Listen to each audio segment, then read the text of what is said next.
नाजरीन, मैं हूं रामीन सैयद और आप देख रहे हैं प्रोग्राम राज़ो नियाज़ ओरिया मकबूल जान और जफ़र हिलाली के साथ।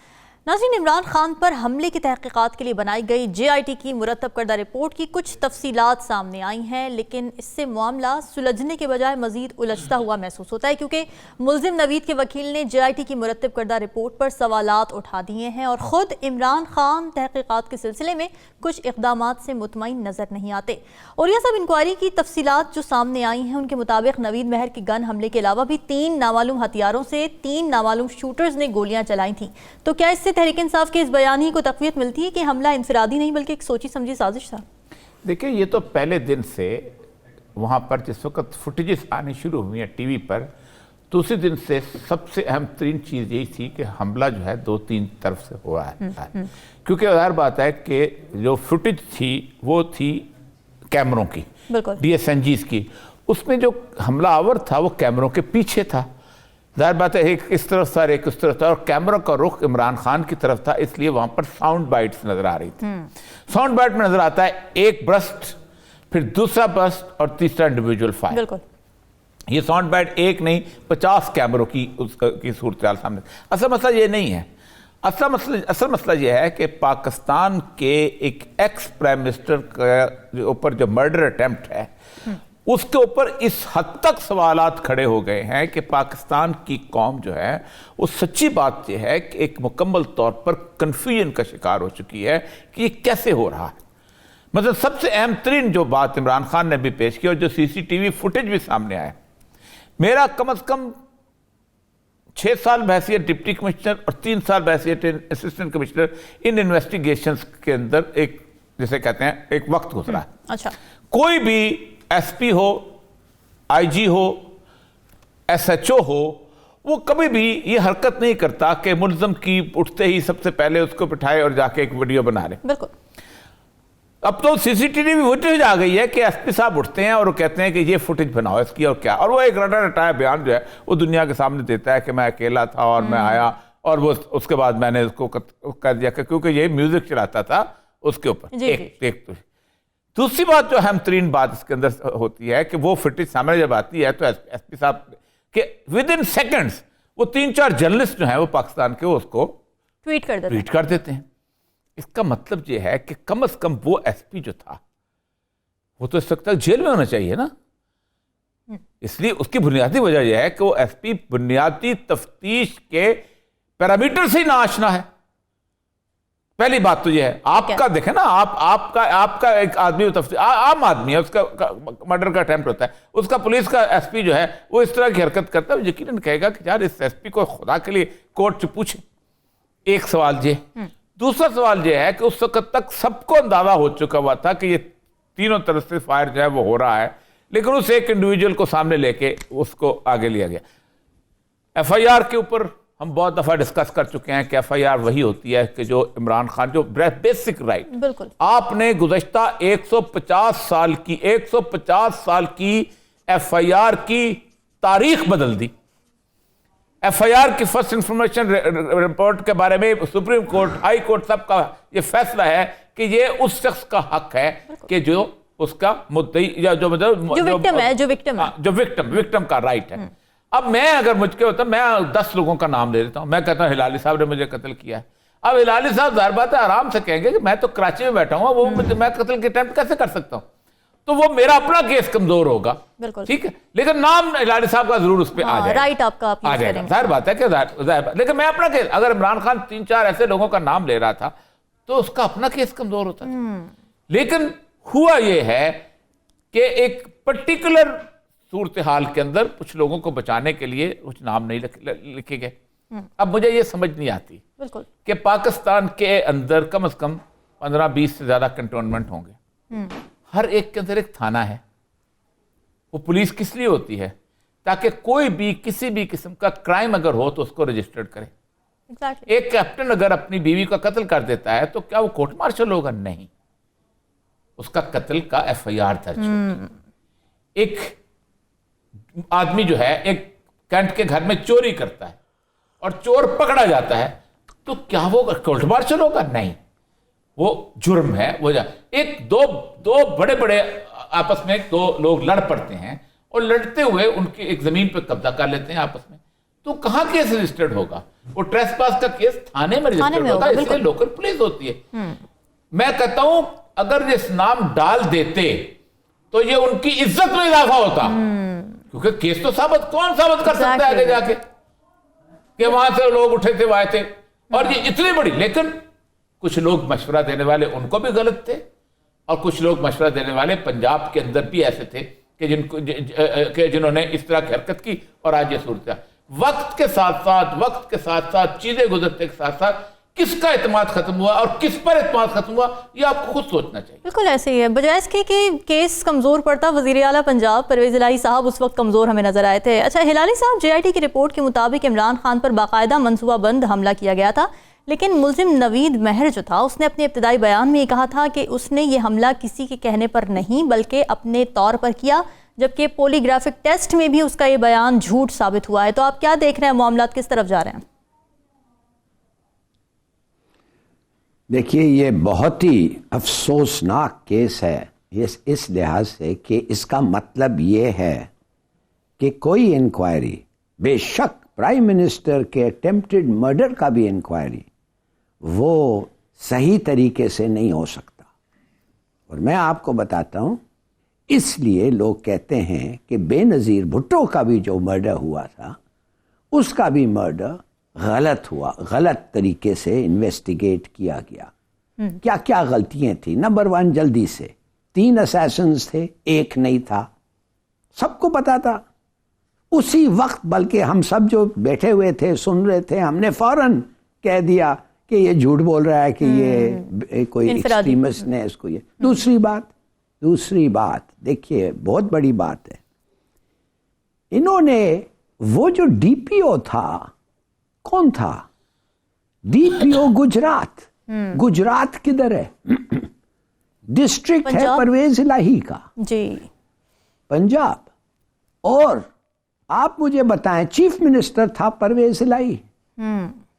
अब आप समझते हैं एक मिनट के लिए कि ऐसे आदमी जो झूठा साबित हुआ, बकौल वीडियो जिधर देख रहे हैं कि उसका अपना फोन रिकॉर्ड करने के लिए दिया गया है मुल्जिम को, मुल्जिम क्या कह रहा है, वो जो अक्यूज्ड है वो क्या कह रहा था, वही जो लड़का था, और वो कह रहा है शहजाद खानजादा के प्रोग्राम पे कह रहा है कि मुझे नहीं पता, ही डिडंट डू एनीथिंग, माने कुछ नहीं पता, हम पता कर रहे हैं इतना जल्दी, ये वो कौन रिलीज किया?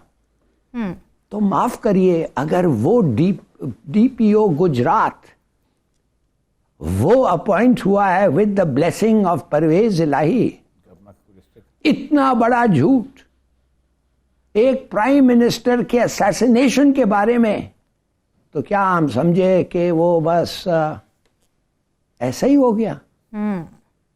Absolutely not. आइए, दूसरी बात है, इसके माने केस को खराब करने की कोशिश की? एब्सोल्युटली। जैसे बेनजीर भुट्टो का क्राइम सीन 1 मिनट में ऑर्डर मिला, क्लीन इट अप, साफ कर दो, और स्कॉटलैंड यार्ड के जब लोग आए और पता नहीं किधर किधर से आए, उन्होंने कहा भाई इधर तो फोरेंसिक्स ही नहीं हुई थे, आपने क्लीन अप कैसे कर दिया? बिल्कुल, ये तो लगता है कि जानबूझ के आपने किया है। तो ये क्या बताता है? ये बताता है कि vital important people of the state या स्टेट इंस्टीट्यूशंस इन्वॉल्व थे। मैंने इन्वॉल्व थे क्या? और जैसे औरिया साहब ने बिल्कुल सही है, तारीख में कभी नहीं हुआ है कि एक प्राइम मिनिस्टर का FIR रजिस्टर न किया गया। अगर इस ऐसे जगहों पे ये सब चीजें होते हैं, सो वेरी सॉरी, थरा इन्वेस्टिगेशन होनी चाहिए। और वाह, व्हाट कैन आई से? बिल्कुल ठीक है। और वो DPO गुजरात, अभी तक DPO गुजरात है। हाँ, बल्कि देखिए लाल साहब, सबसे अहम बात यह है कि सऊद अजीज था वो उस वक्त DIG वहां पर, ठीक। सऊद अजीज मुझसे 1 साल जूनियर है और मेरे तो रिश्तेदारों में से भी है। अच्छा। सऊद अजीज ने उसको साफ किया था, और उसके बाद मैं खुद जॉइंट सेक्रेटरी हेल्थ था उस वक्त, और मैं खुद भी उस जगह पे गया था। सऊद अजीज गिरफ्तार रहा, मुद्दतों गिरफ्तार रहा, उसकी पेशियां भुगतता रहा, क्योंकि उसको एक उन्होंने बलि चढ़ानी थी, ठीक, कि वो उसने किसी के ऑर्डर पे किया था, प्लानिंग कहीं और हुई थी। यहां तो और ज्यादा खुल गए कि अब तो डीपीओ गिरफ्तार ही नहीं हुआ। अगर सऊद अजीज गिरफ्तार हो सकता था तो डीपीओ गुजरात गिरफ्तार क्यों नहीं हो सकता, कि जिसने इसको कहते हैं एविडेंस को छुपाना, ये जुर्म है पाकिस्तान के अंदर। वहां भी यही लगा था, यहां भी उसने एविडेंस को डिस्ट्रैक्ट किया, तफ्तीश को डिस्ट्रैक्ट किया और बाकायदा उसको फैलाया उसके बाद। और फिर सबसे बड़ी बात है कि उसको सीटीडी में लेके गए, सीटीडी में एक और वीडियो बनाई गई, और फिर उसके बाद सीटीडी की सारी डेकोरेशन तब्दील कर दी गई। वो जब चीजें उठा दी गई, पीछे से वो अपना तस्वीरें निकाल दी गई ताकि पता ना चले कि यहां से किया गया। अच्छा औरिया साहब, डीपीओ का फोन भी फॉरेंसिक के लिए वो नहीं दिया गया, डीपीओ ने मना कर दिया, आईजी ने बता दिया था कि जी डीपीओ का फोन नहीं ले सकते फॉरेंसिक के लिए। मैं वही कह रहा हूं ना कि देखे ना, पूरे का पूरा इंस्टीट्यूशन प्रोटेक्ट कर रहा है।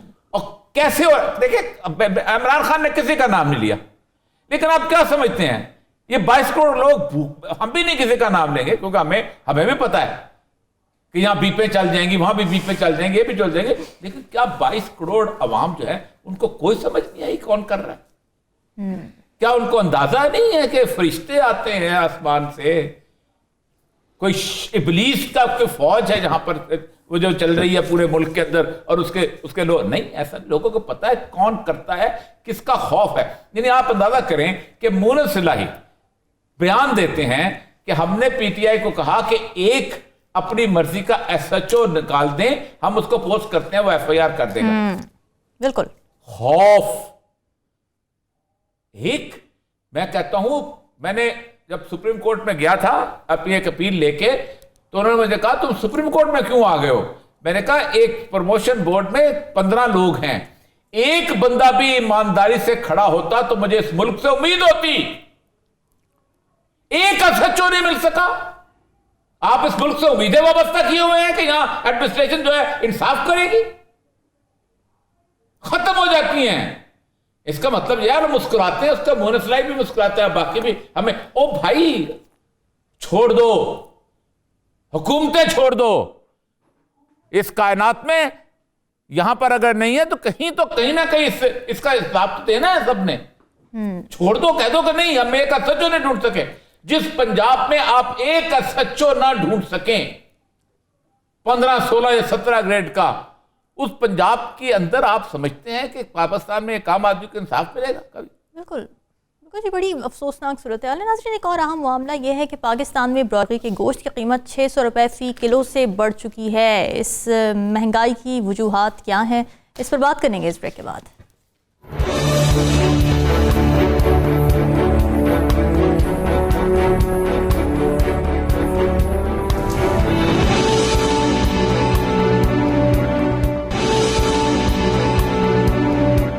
वेलकम बैक जी नाजरीन। आवाम के लिए तशवीशनाक सूरत हाल ये है कि पाकिस्तान में ब्रॉयलर मुर्गी के गोश्त की कीमत 600 रुपये फ़ी किलो से बढ़ चुकी है, जबकि अंडों के नर्ख भी 300 रुपये फ़ी दर्जन से ज़्यादा हो चुके हैं।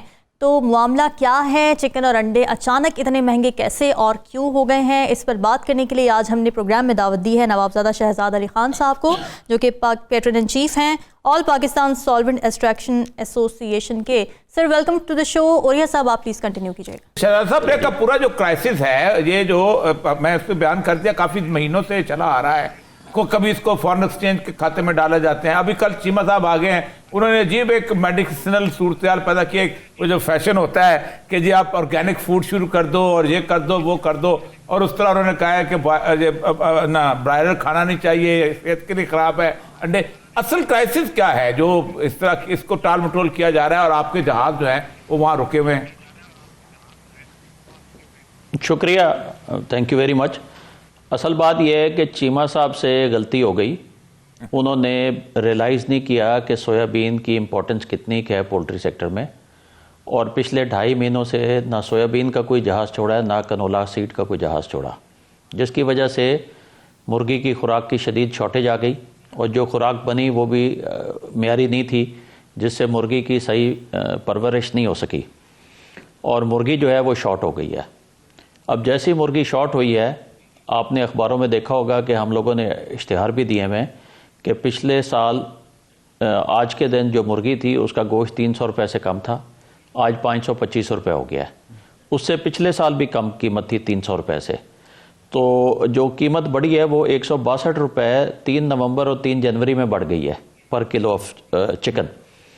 तो जब इतनी कीमत बढ़ी है और रोज़ 10-15 रुपये 20 रुपये है और नेचुरली लोगों की कुव्वत ख़रीद से बाहर जा रही है, तो मीडिया पे और सोशल मीडिया पे एक काफ़ी तूफ़ान खड़ा हो गया है। और उसको उन्होंने ख़त्म करने के लिए कहा है कि जी मुर्गी खानी बंद कर दें, इसमें जहर होता है, ये खाएंगे तो फौरी मर जाएंगे। तो चीमा साहब बता दें कि पाकिस्तान में कोई आज तक एक केस ऐसा हो जिसमें कोई मुर्गी की वजह से किसी को कोई तकलीफ आई हो या अंडे की वजह से हो। और आपको मैं बताऊं कि ये जिस सीड के ऊपर और जिस मील के ऊपर ये इल्ज़ाम लगा रहे हैं उसका दुनिया में सबसे बड़ा इंपोर्टर जो है वो 17 मिलियन टन 1,70,00,000 टन सिर्फ यूरोपीय यूनियन मंगाता है। उसके अलावा सऊदी अरेबिया, यूएई 170 मुल्कों में वो मील जाता है। अमेरिका खुद 60 लाख टन उसको कंज्यूम करता है और जापान मंगाता है। इंडिया में तो ना सिर्फ वो मुर्गी की खुराक में इस्तेमाल करते हैं बल्कि क्योंकि वहाँ पे लोग वेजिटेरियन है, वो उसको जिस तरह हम टिक्का और कबाब बना के खाते हैं वो सोयाबीन के टिक्के और कबाब बना के खाते हैं। अच्छा। तो मौसूफ वज़ीर साहब ने वो अपनी जो थी ना जी गलती, उसको कवर करने के लिए वो ऐसी बातें की जिनका ना कोई सर है ना पैर है। और शुक्र खुदा का ये है कि उन्होंने वो उर्दू में बात की है। अंग्रेज़ी में की होती तो पूरी दुनिया में एक रसवाई होती कि पाकिस्तान का जो फूड मिनिस्टर है, फूड सिक्योरिटी मिनिस्टर है, वो कैसी गुफ्तगू कर रहा है। मैं इससे ज़्यादा सख्त अल्फाज इस्तेमाल नहीं करना चाहता। दूसरा, उन्होंने कहा कि जैसे ही उन्होंने सख्ती की तो जहाज़ बुक हो गए इथोपिया से और ऑस्ट्रेलिया से नॉन GMO सोयाबीन के। तो चीमा साहब आप अपनी तशरीह कर लीजिए, अपनी इस्लाह कर लीजिए। ओरिया साहब वो कह रहे हैं कि बहाने किए जा रहे हैं तारिक मशीद चीमा साहब की जानिब से, तो अगर वो बहाने कर रहे हैं तो क्या लगता है असल मामला है क्या इस वक्त? नहीं, असल मामला तो ये है कि बुनियादी तौर पर मिनिस्ट्री और इन लोगों का आपस का मामला है और इन बिटवीन बात जो है वो, अब मैं इसको कोई इल्ज़ाम नहीं लगाना चाहता लेकिन कहानियां लोगों की हैं। जी जी। और चूंकि मैं खुद एक इस तरह की सिविल सर्विस का हिस्सा रहा हूं जिसके अंदर वज़ीर जो हैं इस तरह के इश्यूज के ऊपर बातें करके फिर उसके बाद एक अपनी एक जैसे कहते हैं लीवरेज बढ़ाते हैं। मैं बहुत अच्छा सा लफ्ज़ इस्तेमाल कर रहा हूँ, लीवरेज बढ़ाते हैं। वो लीवरेज बढ़ाई जा रही है। अब देखें ना, एक आदमी है, उसने चीमा साहब के आने से पहले सोयाबीन वहाँ से बाहर से मंगवाई है, उसके जहाज़ जो हैं वो खड़े हैं बाहर, आप उसको मंगाना चाहते हैं। आप कभी एक बहाना करते हैं, कभी कहते हैं हमारे पास फॉरेन एक्सचेंज नहीं है, कभी दूसरा बहाना करते हैं, कभी तीसरा बहाना करते हैं, वो जहाज़ वहाँ खड़े हैं। अब वहाँ खड़े रहेंगे तो सर बात है डेली उनका किराया, बिल्कुल डेली उनका आपका नुकसान होगा। और फिर उसके बाद जब होगा ये कि फिर आप अगर उनकी जो है उसके उस लीवरेज के हिसाब से उनकी बात नहीं मानेंगे। मैं बड़ा सॉफ्ट लफ्ज़ इस्तेमाल किया है कि वज़ीर साहब अपना लीवरेज बढ़ाने की कोशिश कर रहे हैं। जी, वज़ीर साहब को मैं ये बता दूं कि वो जो इन दो मुल्कों का कह रहे हैं कि वहाँ से हमने जैसे ही पकड़ा और उसके बाद ये चेंज हो गया और ये इथोपिया और ऑस्ट्रेलिया से आ रहे हैं, 1 किलो सीड बुक नहीं हुआ। मिनिस्टर साहब आप अपनी इस्लाह कीजिए, गलत बातें, गुमराह कुन बातें ना कौम को बताएं। और मैंने जो समरी कैबिनेट में लेके गए हैं वो देखी, उसके अंदर भी जो कुछ भी लिखा हुआ था वो टोटल गलत बयानी से काम किया हुआ था और इस तरह के कामों का फ़ायदा कोई नहीं होता। और ये तो मैं शुक्र करता हूँ कि इस वक्त प्राइम मिनिस्टर शहबाज शरीफ साहब बैठे हुए थे, इनकी जगह कोई और प्राइम मिनिस्टर होता तो शायद बातों में भी आ जाता। At this point we would like to thank our honourable prime minister Mian Shahbaz शरीफ साहब ऑल्सो, जिन्होंने बिल्कुल आउट ऑफ द वे जाके इनको, हालांकि ये कोलिशन पार्टनर है, अगरचे ये 2 वोटों के जमात है, लेकिन उसके बावजूद ये अपना इनकी बात को उन्होंने एक्सेप्ट नहीं किया और अल्हम्दुलिल्लाह उसके ऊपर प्रोग्रेस शुरू हो गई है। लेकिन जो 3 महीने का नुकसान है वो आप देखेंगे कि अगले 6 महीने नहीं जाएगा। और मुझे ख़तरा ये है कि फरवरी में जाके जो आपका चिकन मीट है वो 800 रुपये किलो तक जाने का इम्कान है। तो ये बहुत बड़ी ज़्यादती होगी इस मुल्क की कौम के साथ। और मैंने आपको जैसे बताया कि 162 रुपये किलो गोश्त का रेट बढ़ गया है 1 नवंबर से 3 जनवरी के दरमियान, जिसका मतलब ये है कि रोज़ाना गरीब लोगों की, मिडिल क्लास लोगों की जेब से 142 करोड़ रुपया मुर्गी की कीमत में ज़्यादा अदा हो रहा है। आप इसको मल्टीप्लाई कर लें, 50 लाख मुर्गी है, 2.5 किलो गोश्त की एक मुर्गी होती, 2.5 किलो उसका वेट होता है, 70% उसका गोश्त होता है, और इसको आप 162 रुपए से ज़रब दें तो 142 करोड़ रुपया रोज़ाना गरीब बंदा जो है वो ज़्यादा कीमत अदा कर रहा है। एंड इसका सारा जो क्रेडिट जाता है इस फालतू कीमत अदा करने का, वो ministry of national food insecurity को जाता है। हिलाली साहब, आप कुछ पूछना चाह रहे हैं तो पूछ लीजिए प्लीज। पहली बात तो यह है कि आपने तो अभी मुबारकबाद दी है प्राइम मिनिस्टर को कि ऐसे आदमी को उन्होंने अपॉइंट किया, मगर इससे पहले आपने कहा कि ये तो बिल्कुल ही नहीं, मैंने अपॉइंटमेंट पे दी हलाली साहब, मैंने अपॉइंटमेंट पे नहीं दी। नहीं हलाली साहब, मैंने अपॉइंटमेंट पे दी, मैंने फैसला लेने पे दी है कि इसकी राय के बरक्स उन्होंने फैसला लिया, डिस्पाइट द फैक्ट कि ये कोलिशन पार्टनर है। नहीं तो आप तो अब मुझे बताएं, मैं एक ऑर्डिनरी सिटीजन हूं पाकिस्तान का, मैं जानना चाहता हूं ऐसे इग्नोरेमस के लिए आपने क्यों अपॉइंट किया इसको, और अगर अपॉइंट किया तो आप एक एक्सप्लेनेशन दें। ये मेरे तो डोमेन से बाहर है, पॉलिटिकल प्रेशर होंगे, पॉलिटिकल पार्टी है। नहीं मैं आपको बताता हूं, हमारी डोमेन से बाहर कुछ नहीं है जी। नेशनल कंसेंसस बना के मुल्क के लिए वो जाना चाह रहे होंगे, इसके ऊपर मैं कमेंट नहीं कर सकता। और ये साहब, आपको क्या लगता है कि अचानक से एक प्रॉब्लम की अनहाइजेनिक है, ये कैसे याद आ गया, या पसे पर्दा कोई और मामला है? हुआ ये है, लाल साहब बता रहा था कि यही प्रोडक्ट्स जो हैं सोयाबीन वगैरह, ये पूरी यूरोपियन यूनियन और इंटरनेशनल सारी कम्युनिटी जो है उसको खरीदती है, वो लेके आ रही है। अचानक देखें, सबसे पहली बात यह है कि अगर आप वहाँ पर लेके आए हुए हैं और एग्रीमेंट साइन किया हुआ इन लोगों ने, तो या तो उनको पहले से बताया जाता कि वो ना लेते। अब उन्होंने ये कहा है कि इसको जो रोका हुआ था 3 महीने से, उन्होंने उसको रिलीज किया है प्राइम मिनिस्टर ने इनका। अब के उनको मंगा ले, देखो कि ज़ाहिर बात है एक आदमी ने, कारोबारी आदमी ने, इतनी बड़ी इंडस्ट्री आज से तो नहीं चल रही, तो बहुत, तो ये उनसे पूछ लेते हैं ये जीएमओ का कोई एग्रीमेंट भी हुआ है जी अपना चदा साहब? देखें, जीएमओ नॉन जीएमओ का कोई एग्रीमेंट नहीं है।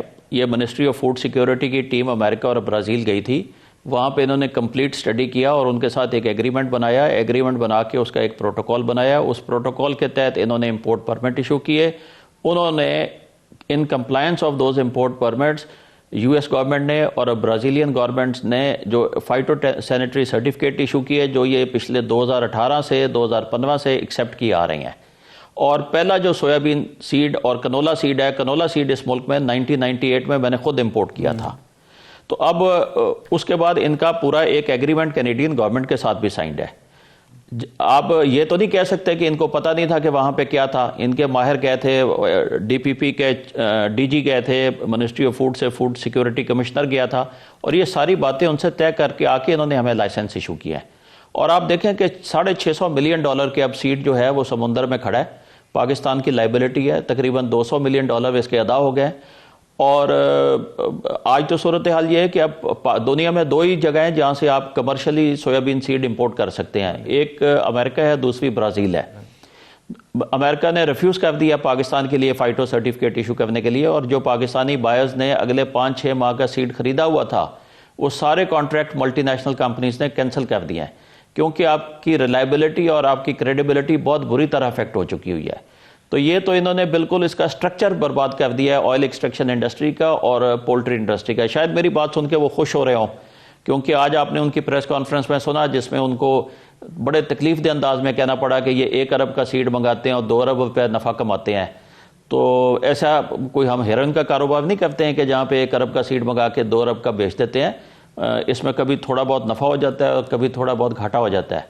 और मेरा ख्याल है ऐसी कोई बातें बहावलपुर में उनके तक पहुंची हैं, जिसके बाद उन्होंने इस तरह की एक्शन लिए हैं। और लेकिन इसका मेरी ज़ात को या कुछ 50 बंदों की ज़ात को शायद फ़र्क ज़्यादा पड़े या थोड़ा पड़े, लेकिन 25 करोड़ आवाम को अगले 1 साल इस ये गलत फैसले की जो कीमत है वो अदा करनी पड़ेगी। ये बात मेरी आज ऑन रिकॉर्ड रह जाए कि अगला 1 साल अब ये स्ट्रक्चर ठीक नहीं होगा पोल्ट्री का जो बिगाड़ दिया चीमा साहब ने। सर, ऐसे ही होता है, इस तरह के फैसले ले लिए जाते हैं, लेकिन तमाम तर जो है वो आवाम पर ही आता है। नवाबज़ादा शहजाद अली खान साहब हमारे साथ मौजूद थे, आपके कीमती वक्त का बहुत शुक्रिया। और मईशत की जो बिगड़ती हुई सूरत हाल है, ऐसे में चिकन की कीमतें इतनी बढ़ जाना आवाम के लिए एक और बोझ साबित हो सकता है। तो हुकूमत को चाहिए कि जल्द से जल्द इस बारे में कोई अच्छे ठोस इक़दाम उठाए जाए। नाज़रीन, यहाँ वक्त हुआ है ब्रेक का, स्टे विद अस।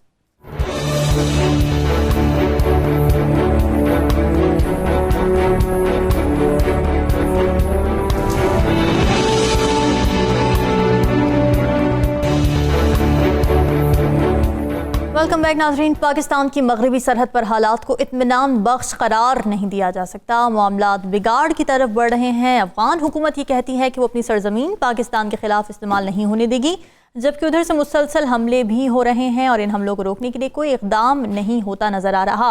और हालात संभाले ना गए तो सूरत हाल संगीन होने के अंदेशे को भी नज़रअंदाज नहीं किया जा सकता है। हिलाली साहब, अमरीकी स्टेट डिपार्टमेंट के तर्जुमान नेड प्राइस ने कहा है कि पाकिस्तान को दहशतगर्दी के खिलाफ दिफा का मुकम्मल हक है। तो आपके ख्याल में इस बयान का पस मंज़र क्या है, क्योंकि तो बिल्कुल वाज़ेह है कि जारियत के शिकार किसी भी मुल्क को अपने दिफा का हक हासिल होता है।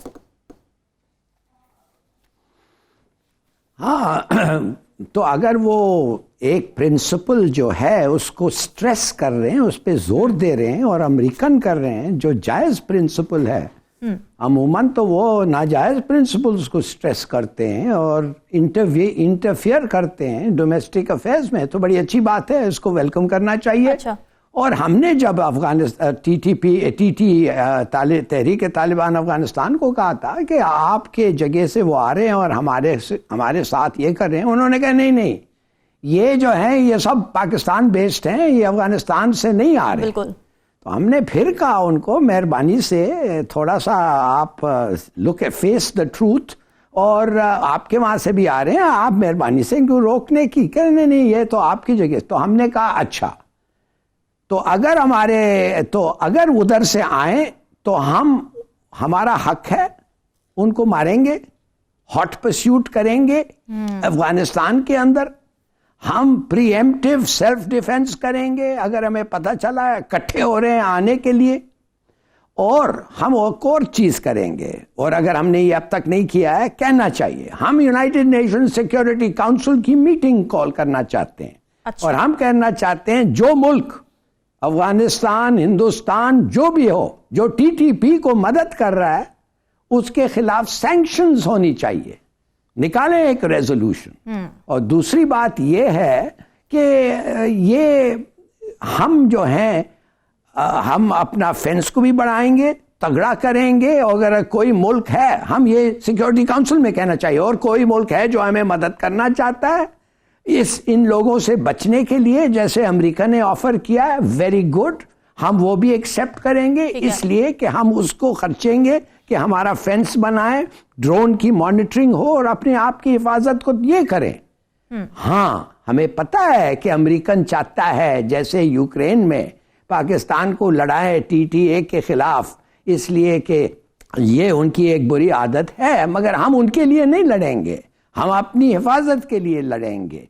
और फिर मैं आपको कहता हूं कि ये it should become more than clear. साथ साथ हम ये स्टेटमेंट दे सकते हैं कि हम अभी भी कहते हैं, अगर पीसफुली TTP आना चाहते हैं हथियार फेंक के और कॉन्स्टिट्यूशन को एक्सेप्ट करें, हम उनको एक्सेप्ट कर लेंगे। बिल्कुल ठीक है। हिलाली साहब, आपने बहुत इंपॉर्टेंट पॉइंट दिया है। हमारे पास इस वक्त बिल्कुल मुख्तसर सा वक्त रह गया है। ओरिया साहब, आप बताएं, काबुल में पाकिस्तानी सिफारत खाने पे हमला करने वाले जो दाइश और 2 दहशतगर्द ग्रुप थे, उनके खिलाफ कामयाब कार्रवाइयाँ की गई अफगान हुकूमत की जानिब से। आपको क्या लगता है, ये उस दबाव का नतीजा है जो पाकिस्तान हुकूमत ने डाला है अफगान हुकूमत पर? नहीं, 1 साल से उनके यहाँ दहशतगर्दी हो रही है और हर दहशतगर्द को पकड़ रहे हैं। ये दाइश जो थी, अमेरिकन स्पॉन्सर्ड थी। हिलमत में जब आखिरी दफा इनके खिलाफ कार्रवाई शुरू हुई तो अमेरिकन जो थे वो हेलीकॉप्टर लेके आए, इनको उठा के ले गए और शुमाली इत्तेहाद के इलाके में बिठा दिया उनको। हिकमत यार की और पाकिस्तानी एम्बेसडर के दोनों के उसके ऊपर जो है अपना उन्होंने किया अटैक, बेक वक्त 1 दिन के अंदर उन्होंने पकड़ लिया। असल मसला यह है कि वो एक पीस की सूरत हाल के अंदर जा रहे थे और एक अकॉर्ड चल रहा था, उसको आपने खराब किया। आप देखिए ना, कुछ दिन में मैंने कहा कि 5 बॉर्डर्स हैं, इस वक्त 6 बॉर्डर हैं अफगानिस्तान के। 5 बॉर्डर में ताजिकिस्तान वो बॉर्डर था जहां से 7 साल मुस्तकिल जंग रही है अफगान मुल्ला उमर के साथ, शुमाली इत्तेहाद की। ताजिकिस्तान दुशंबे में बैठा था अहमद शाह मसूद, इस वक्त सबसे बेहतर दोस्ती वहां पर है। हालांकि वहां पर इतनी बड़ी मूवमेंट चली, तारिक यल्दशॉफ, उसकी तुर्कमेनिस्तान की मूवमेंट, इतनी बड़ी मूवमेंट थी, तालिबान के साथ उनकी लड़ाइयां रही, दोस्तों वहां जाकर चुपता रहा, आज उनके साथ बिल्कुल अमन से है, सब कुछ है। इसके साथ आप देखें अपना तुर्कमेनिस्तान, वहां पर तो वैसे पीस है। ईरान के साथ मुल्ला उमर ने कहा था अफगानिस्तान गूंद का तालाब है, यहां मत आना, शुमाली इत्तेहाद को मदद करता रहा, आज वहां से अपना ले रहा है, तेल ले रहा है, ठीक। उसके बाद चीन के साथ वो कहते हैं तुर्कस्तान के लोग जहां से आते हैं, चीन ने वहां पर पूरे का पूरा वहां पर रेलवे लाइन बिछाई है। कुछ तो खराबी है ना यार, बिल्कुल किसके ठीक है। कहने पे हम कर रहे हैं सब कुछ, किसके कहने पे हम बॉर्डर डिस्टर्ब कर रहे हैं? खुदा के लिए 20 साल मत जाओ, 20 साल पहले ये मुल्क बहुत भुगत चुका है इस मुल्क की सारी सूरत को। और ये अमेरिका जो है बीच पे कूद रहा है, क्यों कूद रहा है? उसकी बुनियादी वजह यह है कि अमेरिका यहां रहना चाहता है, इसी बिहस पे रहना चाहता है, और इसलिए रहना चाहता है ताकि अफगानिस्तान को डिस्टर्ब करे और पाकिस्तान को साथ साथ डिस्टर्ब करे। ठीक है नाज़रीन, डिस्कशन आपने सुनी, अगले हफ्ते हाजिर होंगे मज़ीद बात के साथ। हमें दीजिए इजाज़त, अल्लाह हाफ़िज़।